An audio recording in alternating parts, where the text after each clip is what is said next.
আসসালামু আলাইকুম। অষ্টম শ্রেণীর সুপ্রিয় শিক্ষার্থীবৃন্দ, আশা করছি তোমরা সকলে ভালো আছো। আজকে আলোচনা করব তোমাদের বার্ষিক পরীক্ষার প্রশ্ন কেমন হবে, কি কি বিষয় তোমাদের প্রশ্নে আসবে, কোন কোন ধরনের প্রশ্ন হতে পারে, সৃজনশীল প্রশ্ন আসবে কিনা, এই বিষয় নিয়ে আজকে আমরা বিস্তারিত আলোচনা করব। অষ্টম শ্রেণীর বার্ষিক সিলেবাস, প্রশ্নের ধরন কি কি হবে, তোমাদের সংক্ষিপ্ত প্রশ্ন আসবে, বর্ণনামূলক প্রশ্ন আসবে, শূন্যস্থান আসবে, সঠিক উত্তর আসবে, এক কথায় প্রকাশ আসবে। আসসালামু আলাইকুম। নবম শ্রেণীর সুপ্রিয় শিক্ষার্থীবৃন্দ, আশা করছি তোমরা সকলে ভালো আছো।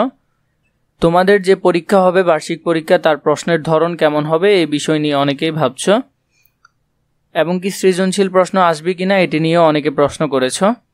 চলো আমরা দেখে নিই তোমাদের বার্ষিক পরীক্ষার প্রশ্নের ধরনটি কেমন হবে। নবম শ্রেণীর বার্ষিক সিলেবাস 2024 প্রশ্নের ধরন হবে তোমাদের